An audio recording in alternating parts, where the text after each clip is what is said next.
Muy buenas noches y bienvenidos a Signo Pesos, la economía al alcance de su pantalla. Estos son los temas claves de hoy. Diálogo franco pero sin avances. Con ese sabor agridulce salieron los dirigentes empresariales tras su reunión con el presidente Gustavo Petro. Criticaron que el gobierno no les ha dado ni agenda, ni interlocutor, ni metodología para llegar a acuerdos. Analizaremos el tema con el exministro Juan Camilo Restrepo. Polémicos planes para el Banco Agrario. El presidente Petro quiere que recursos guardados en el Banco de la República vayan al Banco Estatal para que financien a la economía popular. El ministro de Hacienda se refirió hoy al tema. ¿Qué tan buena idea es? Analizamos el tema con un experto de la compañía Valius AAA. Inversiones para mejorar el combustible. El presidente de Ecopetrol asistió hoy a un debate en el Congreso sobre los combustibles del país. Dijo que han sido muchos los dineros destinados a mejorar la calidad de la gasolina. Les tenemos todos los detalles.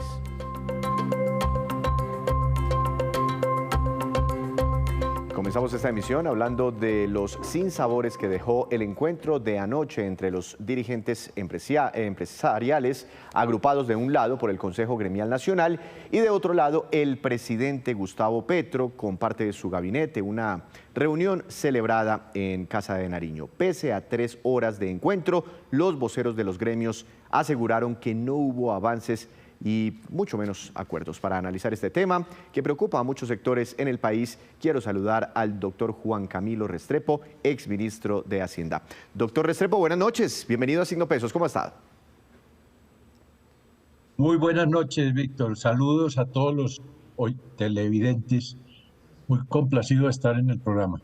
El gusto es nuestro, doctor Restrepo. Permítame unos minutos, lo invito a que vea con nuestros televidentes las reacciones de lado y lado después de este encuentro de anoche entre empresarios, dirigentes gremiales y el presidente Gustavo Petro. Veamos. A juicio de los dirigentes gremiales, el diálogo con el presidente Gustavo Petro fue franco y abierto. Los empresarios plantearon sus preocupaciones por la desaceleración económica, los líos de conectividad vial y sobre todo la inseguridad. Por eso solicitamos al presidente mayor presencia de la fuerza pública y militar en las ciudades, en las carreteras. Pero el presidente también les dejó claras sus prioridades. Como es el caso de la desigualdad, como es el caso de la entrega de tierras, como es el caso de todos los factores que también puedan apoyar a la economía. En medio de las diferencias hubo respeto. El gobierno nacional y los empresarios no están de pelea. Tenemos muchas diferencias en muchos puntos, pero tenemos también muchos puntos de encuentro. El problema es que el encuentro no resultó muy productivo. Particularmente algunos de nosotros esperábamos más, llegar a algunos acuerdos, a un procedimiento, una metodología. Y advierten un error crítico del presidente. Al presidente no le gusta que lo ponga uno como contra la pared y es ¿quién es el doliente del acuerdo nacional? ¿Con quién vamos a hablar de esto? ¿Quién se va a encargar de construir esta agenda? Porque yo creo que aterrizar las propuestas en acciones requiere gerencia. La preocupación es que no concluimos en acuerdos. ¿Cómo seguir? ¿Cómo trabajar de aquí en adelante para materializar algún acuerdo? Y al final, el proyecto de reforma laboral evidenció los desencuentros entre FENALCO y la ministra de Trabajo. Le propuse a la ministra que pusiera y honrara un poco ese compromiso de abrir espacios y de concertar. Estas reformas se han construido con mucha participación de colombianos y colombianas. Lo que hay que decir es que ese síndrome de la Coca-Cola del desierto se acabó. Los gremios se mostraron dispuestos a trabajar en equipo y construir en medio de las diferencias.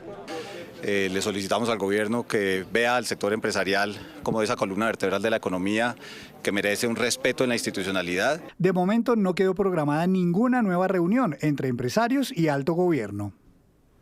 Doctor Restrepo, pues ve usted ahí las opiniones. ¿Cómo le parecen los tonos, esos pronunciamientos? Sobre todo, ya le voy a preguntar por el sector empresarial, pero sobre todo ese comentario de la ministra de Trabajo refiriéndose a que se cree en la última Coca-Cola del desierto.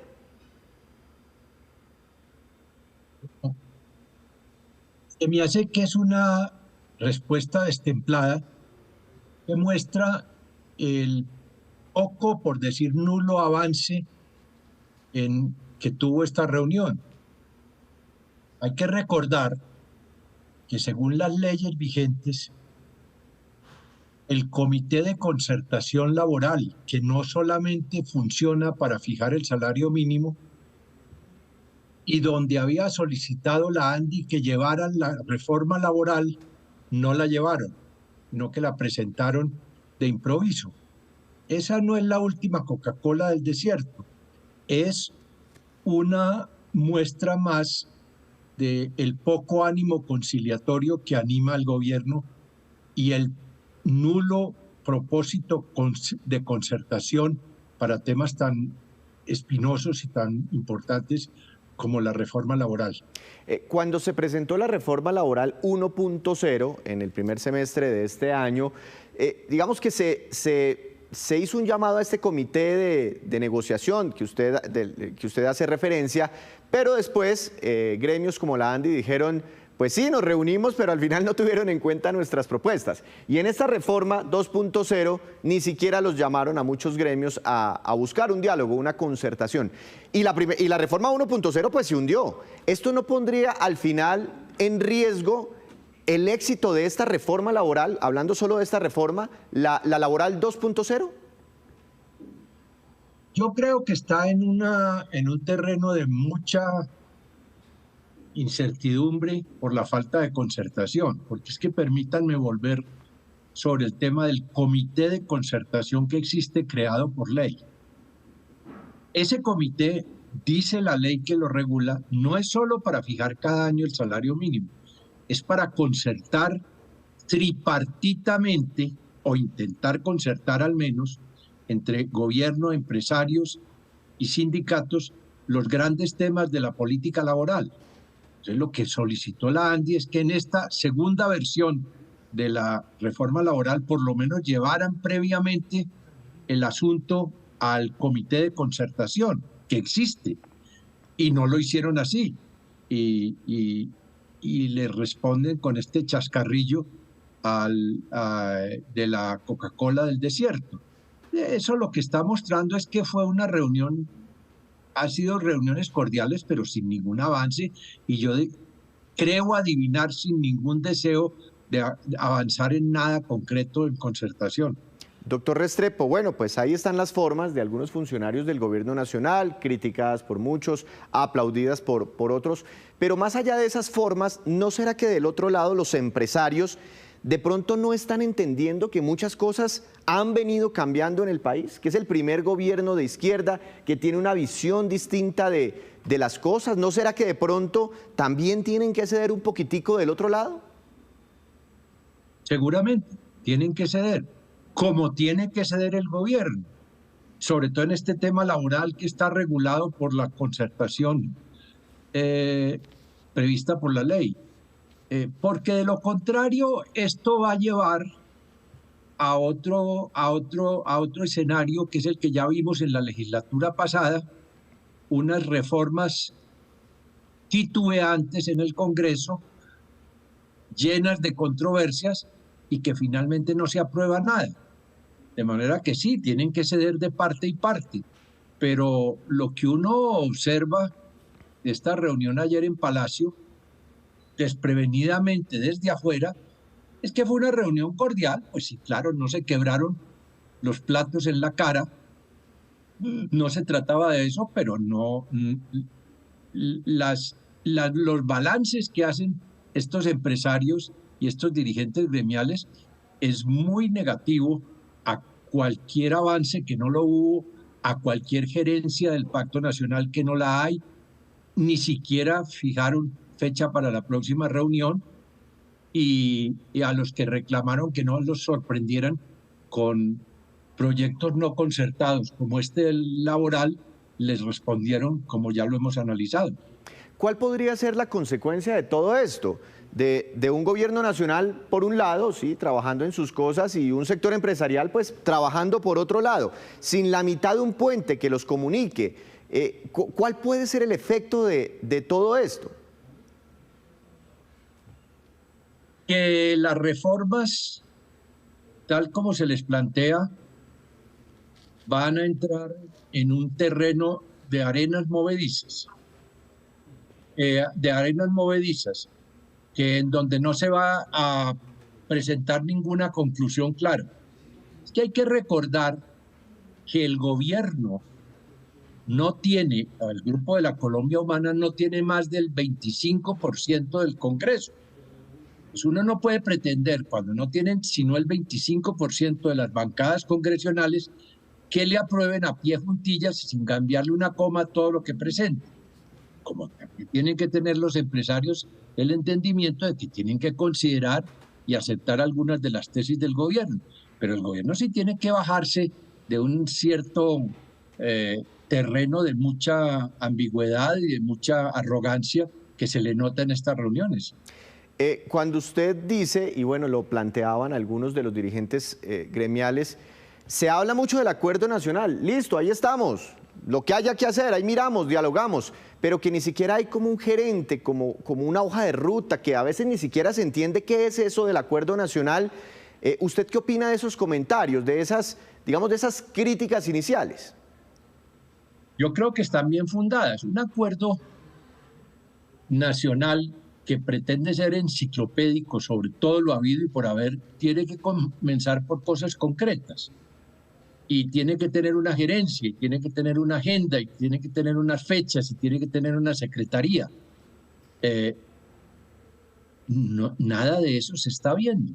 El presidente, después de incumplirles en 2 ocasiones, por fin, como de cierta manera a regañadientes, pues se reúne con ellos, les volvió a llegar tarde 45 minutos, los escuchó cordialmente, ellos lo debieron escuchar a él, y el balance es el que ustedes mostraron en las notas iniciales, cordial, pero totalmente infructuoso.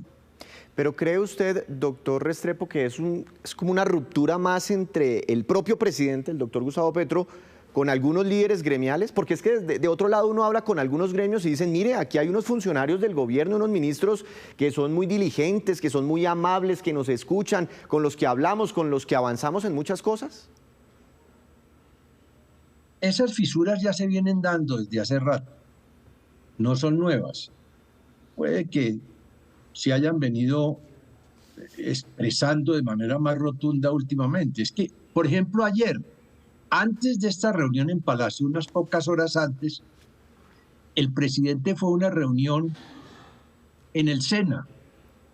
Y allá en el SENA dijo que quienes pretendían cambiarle, así fuera una coma, a sus ideas de reforma laboral y a las de la ministra, pues estaban más o menos tacando burro, fue lo que dijo, o mamola. Mamola dijo, sí. Eso lo dijo 2 o 3 horas antes de pasar a reunirse a manteles con los gremiales en Palacio.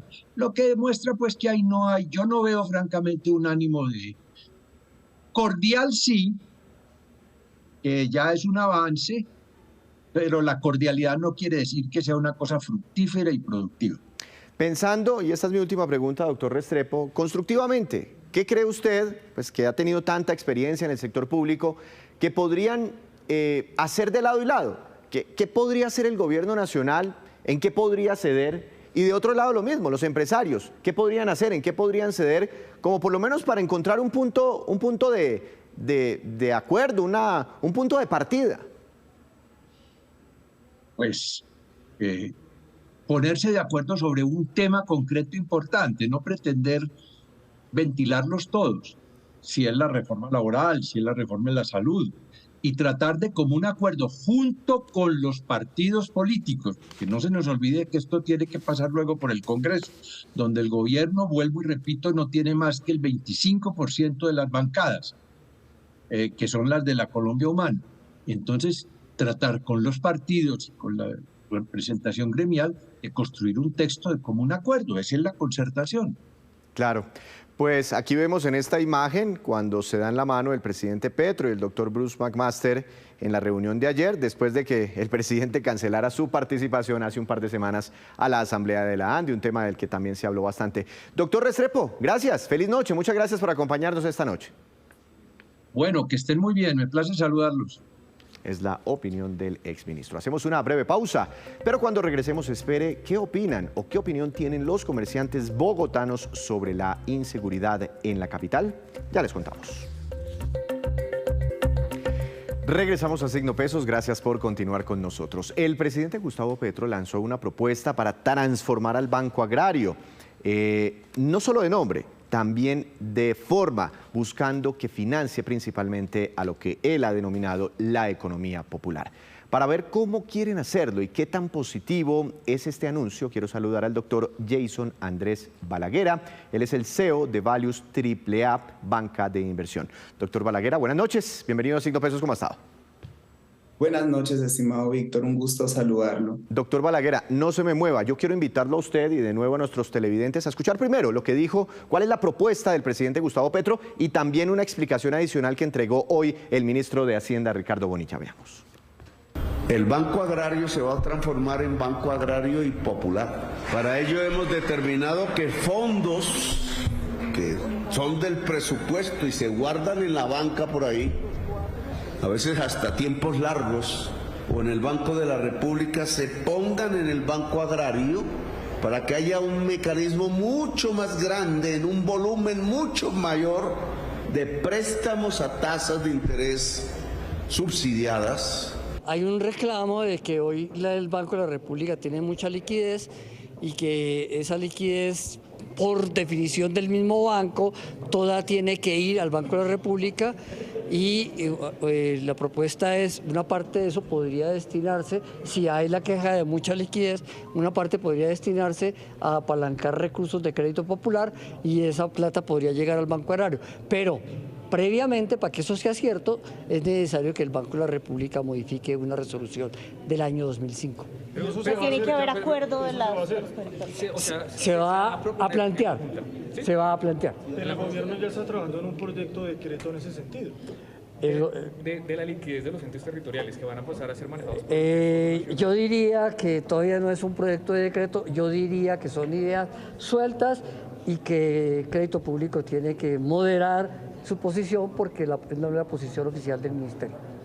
Bueno, ahí también hay como una puya del ministro de Hacienda a la Dirección de Crédito Público, pero ese no es el tema de hoy. Doctor Balaguera, siempre que el presidente Gustavo Petro menciona al Banco de la República, aquí está diciendo que se vaya una plata del Banco de la República para el Banco Agrario, pues mucha gente se preocupa. ¿Se trata de una emisión de dinero directa para financiar algo del gobierno? ¿Aquí en esta propuesta usted ve si en la mitad hay una emisión de dinero?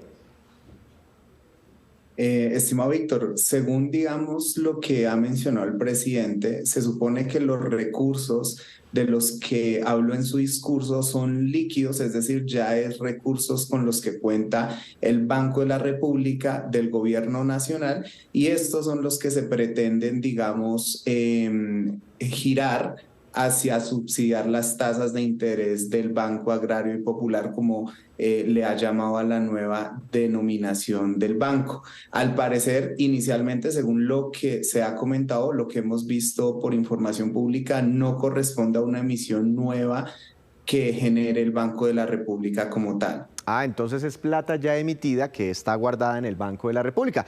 Muchos, pues, sabemos del Banco de la República que por sus museos, que porque imprime los billetes que circulan, con los que pagamos, que porque sube y baja las tasas de interés, pero muchos de pronto no entendemos que el Banco de la República también funciona como un banco donde se puede depositar dinero, como abrir una cuenta de ahorros y tenerla allí. A eso es lo que hace referencia el presidente Petro, como una especie de cuenta de ahorros que tenga el gobierno nacional allí guardada y coger esa plata y moverla para el Banco Agrario. Efectivamente, recordemos que desde la Constitución del año 91, el Banco de la República, digamos, es un ente central en donde básicamente su función es controlar los temas de inflación, las tasas de interés de todo el sistema bancario en Colombia, y esto por supuesto incluye también las grandes reservas de capital como las que corresponden al gobierno nacional. Y en ese orden de ideas, el Banco de la República pues es como la caja o el tesorero de todo el país, digámoslo así. Bueno, estos son los activos que administra en este momento el Banco Agrario de Colombia, casi 36 billones de pesos, pasivos por 36 billones, un patrimonio de 2,5 billones de pesos. Ese es como el tamaño de la compañía, ¿no? Y el presidente Petro quiere que el Banco Agrario sea el principal banco del país. Inclusive dijo, quiero que sea más grande que el Grupo Aval. ¿Se tiene que transferir mucho dinero para lograr ese propósito? Digamos que el Banco Agrario podría llegar a ser el más grande en cuanto a recursos o activos que tenga como tal la compañía financiera. Respecto a utilidades o respecto a rentabilidad que pueda generar, por supuesto, digamos, siempre el banco privado va a tener un mayor margen. Entonces habría que ver es como tal a qué nos referimos como tal el más grande en composición de activos o el más grande en rentabilidad o el más grande en otorgación de créditos, porque igual recordemos que el Banco Agrario pues básicamente fue creado para poder llegar a las partes rurales donde por costos operacionales los bancos comerciales privados no podían acceder, donde le salía más costoso la operación que los créditos, y de allí surge esta iniciativa donde pues el 99.9% pues corresponde a accionista como el gobierno nacional. Y pues esto nos haría pensar de que pues puede que tenga muchos activos, pero no necesariamente financieramente tenga una sostenibilidad muy alta respecto al sector financiero privado. Pero usted menciona algunas cifras o algunos conceptos, y aquí tenemos otras cifras del Banco Agrario. Tiene 800 oficinas a nivel nacional, es decir, tiene presencia en buena parte del territorio del país, pero apenas tiene cerca de 2 millones de clientes. Aplicaciones, por ejemplo, como Nequi tienen más de 10 millones de clientes. Llegar a esas cifras, de todas formas, es un poco complejo, así le envíen todos los recursos de la nación. Por supuesto, digamos que este tema de poder alcanzar unas cifras como las que tiene en estos momentos un banco privado, pues requiere un plan de años, digamos, financiero, de otorgamiento de créditos, de puestas de dinero. Recordemos que la función de un banco, ¿cuál es? Captar y poner dinero a través de cuentas de ahorro y cuentas corrientes. En ese orden de ideas, digamos que el Banco Agrario pues no tiene un gran número de clientes porque precisamente iba dirigido a una parte rural donde la operación privada no alcanzaba a llegar. Y en ese orden, como tal, digamos, expandirse requiere no solamente tener caja para prestar créditos, sino también requiere una inversión importante en infraestructura técnica, tecnológica, física, también de personal, que pues no se hace, digamos, tan en el corto plazo. Es un proceso que requiere probablemente años de trabajo para poder llegar a tener una ampliación o unos números como los que tiene el sector privado en sí. Pero esa es la meta del presidente Petro, que el Banco Agrario sea el más grande del país. Bueno, entonces, eso por el lado del Banco de la República, llevarse plata para el Banco Agrario. La otra medida es sacar también plata que tiene el gobierno, no sería plata de los privados, ni de los bancos, ni el capital de los bancos privados, sino plata que el gobierno tiene, me imagino que en cuentas de ahorros en algunos bancos o cuentas corrientes en algunos bancos privados, y lo mismo, llevárselas para el Banco Agrario. Esa operación de pronto sería más fácil que con el Banco de la República, que como decía el ministro, se necesita ahí como un cambio en la regulación. Sí, digamos que el gobierno nacional tiene muchas fuentes de recursos financieros distribuidas en diferentes entidades financieras, en el mismo Banco de la República, en empresas privadas como lo que es el mismo Ecopetrol, donde guarda los dividendos y pues digamos se los va girando al gobierno nacional dependiendo su política de dividendos. Sin embargo, acá una preocupación que pues se ha mencionado bastante en los medios de comunicación es el tema de pues asegurar la sostenibilidad del proceso de operación financiera, porque igual digamos que los bancos están trabajando, sea cual sea el banco, con recursos que no son como tal de las personas que prestan el dinero, sino son de ahorradores que tienen, digamos, sus depósitos allí, incluyendo el mismo gobierno. Entonces, sí es muy importante y es fundamental que haya una responsabilidad en el otorgamiento de crédito, ya que un incremento de cartera y demás, pues básicamente puede afectar la liquidez de las entidades financieras, o en este caso el Banco Agrario Popular. Y esto sí, digamos, sería como la mayor preocupación que podría llegar a tener, aunque hasta hoy se ha hablado de subsidiar tasas de interés. Sin embargo, tradicionalmente los bancos en Colombia han tenido, digamos, un comportamiento hacia el riesgo muy cauteloso. Siempre han tenido, digamos, una cartera en unos niveles bajos de crecimiento. y habría que ver, digamos, si se quiere llegar a ser el más grande del país, bajo qué políticas financieras y demás se podría llegar a construir esta meta. Bueno, aquí tenemos otras cifras del Banco Agrario, resultados financieros del año pasado, ingresos 4,7 billones, crecimiento del 51% y una utilidad neta que me parece grande, 672 mil millones de pesos, así como lo vemos, pues como que le fue bien en el 2022.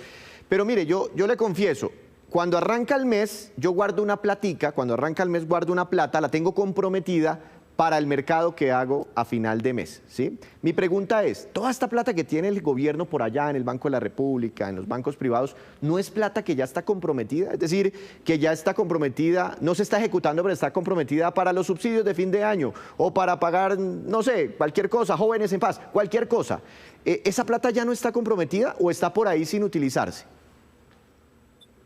Esa es muy buena pregunta. En este caso, el gobierno nacional tiene estas fuentes, digamos, de recursos como tal, una parte que es ya dinero que está comprometido en programas de gobierno bajo los ministerios que ejecutan su mismo presupuesto, y también hay dinero, digamos, de excedentes de liquidez que manejan para algunos procesos, algunos contratos públicos. Y por supuesto es dinero comprometido que pues normalmente el Ministerio de Hacienda ya tiene unas proyecciones sobre y lo que se busca con este proyecto es poder generar una rentabilidad de estos recursos mientras se llega a utilizar. Nuevamente es importante destacar que cualquier proceso que se haga de giro de recursos al Banco Agrario debe hacerse una proyección financiera bajo diferentes escenarios que permita revisar muy bien el flujo de caja, porque si la cartera llega a tener un impago muy alto, podría llegar a comprometer estos recursos que en su gran mayoría probablemente estén ya comprometidos, y esto generaría un impacto negativo a la economía. Por otro lado, si los recursos financieros que se otorguen como crédito llegan a ser destinados y a generar un factor positivo importante en las personas que tomen estos créditos, también se vería un impacto positivo desde el punto de vista que se utilizaría para generar crecimiento en empresas o proyectos agrícolas y demás, que probablemente muchos bancos comerciales privados, por el mismo riesgo que otorga esta operación, no se atreven como tal a financiarlos. Sin embargo, a mayor riesgo, mayor retorno, es como la regla general en el proceso de inversión. Un buen dato, porque claro, coger la plata de los subsidios de mi casa, ya de pronto prestarla por otro lado, y qué tal que se me cuelguen por este lado, qué tal, ¿no? Aunque puede suceder lo contrario, lo que usted nos explica, que sea una cartera muy buena, se generen intereses y una actividad económica más grande, que es el propósito al final del presidente Petro. Pues muchas gracias por esta explicación, doctor Balaguer, muy interesante entender este tema desde el fondo. Que tenga una feliz noche. Muchas gracias por la invitación, estimado Víctor. Buenas noches. Esa es la estrategia para fortalecer al Banco Agrario y convertirlo en el banco más grande del país. Hacemos otra breve pausa, pero ya les contaremos a qué lugar del país llegará en los próximos días el Grupo Éxito con sus almacenes. Hay anuncios de aperturas de varias tiendas. Ya les contamos. Y regresamos a Signo Pesos ahora con esta que es la cifra económica del día. 89,7%, y corresponde a la proporción de comerciantes de Bogotá que creen que la inseguridad ha empeorado.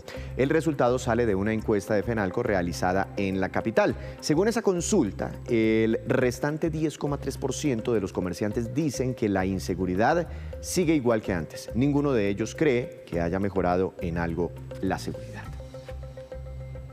Y durante un debate en el Congreso de la República, el presidente de Ecopetrol, Ricardo Roa, habló sobre millonarias inversiones que se han realizado para mejorar la calidad de los combustibles en el país. Veamos. ¿Qué hemos hecho nosotros en materia de avances decisivos contra la lucha del cambio climático? Inversiones importantísimas en dos frentes. Uno, en la calidad de la gasolina y en la limpieza de la gasolina. Entonces hemos invertido cerca de 450 millones de dólares en los últimos años para tener gasolina con menos de 46 partes por millón y 89 octanos, Y la meta es, en los próximos 7 años, de aquí al 2030, hacer inversiones por cerca de 1.3 o 1.2 billones de dólares para tener gasolinas limpias con menos de 10 partes por millón. Esto es la meta y en esa transición se han hecho inversiones importantes, se seguirán haciendo inversiones importantes desde las refinerías para poder entregar y garantizar energías, combustibles limpios y dentro de la normativa internacional aplicable a los mismos para poder tener combustibles Euro 6. Y ahora nos vamos con estos que son los indicadores económicos que usted debe conocer siempre antes de irse a dormir. Dólar, tasa representativa del mercado que regirá para mañana, será de 4.085 pesos con 33 centavos. Cayó en Colombia y en el mundo ante cifras de crecimiento económico en los Estados Unidos. El petróleo Brent de referencia para Colombia subió 0,54%, se acercó a los $86 por barril. El precio interno del café colombiano subió y quedó en promedio a 1.340.000 pesos por carga.